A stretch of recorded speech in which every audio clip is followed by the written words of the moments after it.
Last minute injury reports, top 2 round picks going to the IR, and powerhouse offenses getting blanked. Welcome to the regular season. Today, we are continuing our love-hate series and we look into 3 players I'm trying to start everywhere and 3 players I'm looking to sit. But before we dig in, head over to 4for4.com and use promo code YouTube to get yourself 25% off any subscription plan. Start Chris Godwin. The coaching staff had been talking about it, and then we have been talking about it here in these videos. Chris Godwin was going to find more time out of the slot this season. That's exactly what happened in week 1. He finished with 43.8% of his routes coming from the slot, and 100% of his targets also came when lined up in the slot. He finished the day with 8 receptions, 83 yards, and a touchdown, catching every one of his targets en route to 18.3 half PPR points. The new coaching staff clearly liked what they saw from the veteran in these situations last year and decided to make the switch to put rookie Jalen McMillan out wide. This week, Godwin the Bucs take on the Detroit Lions in a game that is projected for 51 points, the highest total of the entire slate. Why am I so bullish on Godwin against this defense?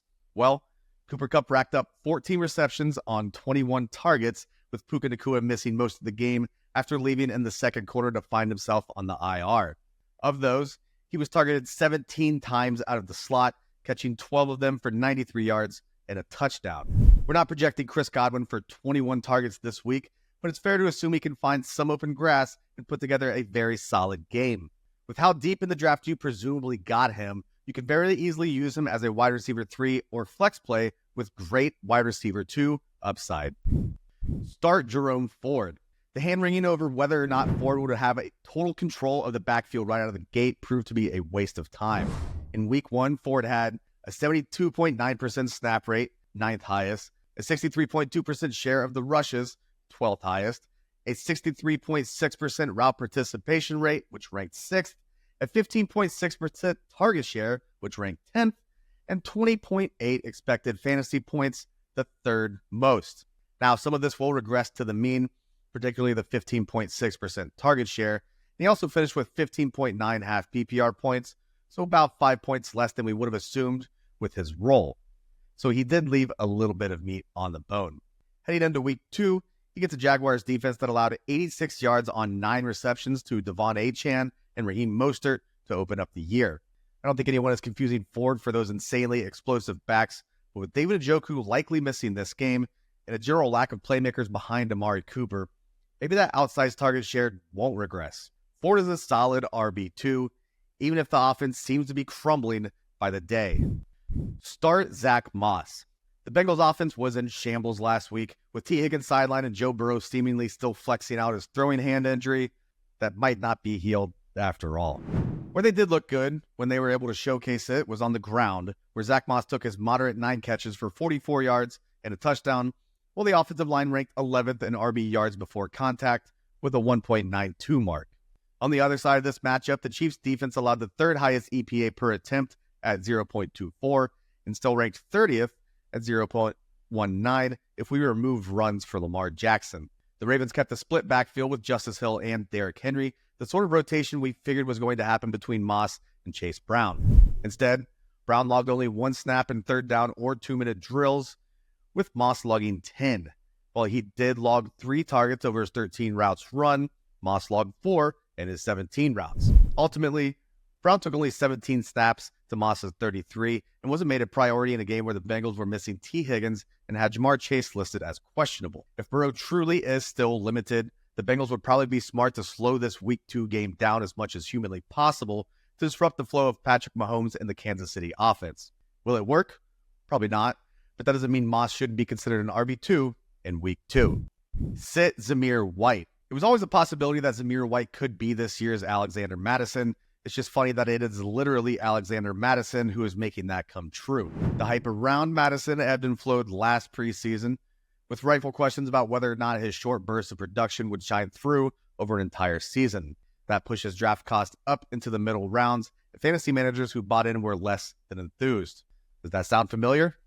At least Mattison was involved with the Vikings offense that was leading Kirk Cousins to the best season of his career prior to his injury, while White is in an offense led by Gardner Minshew and maybe some Aiden O'Connell down the line. Consistent reports out of training camp were that Mattison, Amir Abdullah, and 6th-round rookie Dylan Lobb were battling to become the third down back. That came to fruition in a big way in Week 1. The Raiders had 19 offensive plays in which they were considered to be in a 2-minute drill or snapping the ball on third down. White played in exactly one of those formations. Over the course of the game, he earned 2 targets on 10 routes run. Contrarily, Madison earned 6 targets on 24 routes. Zamir White is going to be a tough sell in a lot of weeks, and with this team heading into Baltimore as 9.5-point underdogs, sportsbooks are betting on a lot of passing down work required out of this backfield. Leave White on your bench, or better yet, trade him to a Raiders fan. Sit Courtland Sutton. There are certainly better days to come for Bo Nix, but it wasn't good in Week 1 and is not likely to be good in Week 2.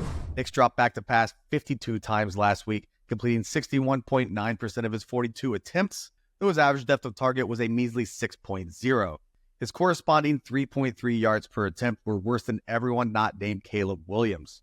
While under pressure, he completed only 30% of his passes, with 33.3% of them considered on target per Sports Info Solutions. Not great. Courtland Sutton was the beneficiary of many of those targets, turning 11 of them into 38 yards in a wide receiver 56 finish on the week. It's hard to see how things are going to get much better this week after the Steelers blanked Kirk Cousins in his Falcons debut. Cousins' 2.4 adjusted yards per attempt ranked 26th on the week, and his leading receiver, Ray McCloud, earned 52 yards. This is likely to turn into a slog of a game, with Pittsburgh doing whatever it can to limit the Broncos' only playmaking receiver. There will be far better matchups than this one for Sutton. Sit Gus Edwards. It didn't take long for rookie Joe Alt to prove that he belongs in the NFL, performing more than admirably against All-Pro Max Crosby in pass protection. Now, the O-line unit will look to gel further in the rushing attack, and they'll do so against the Panthers defense that just allowed Alvin Kamara and Jamal Williams to combine for 121 yards and 2 touchdowns on 26 attempts, a 4.65 yards per carry average.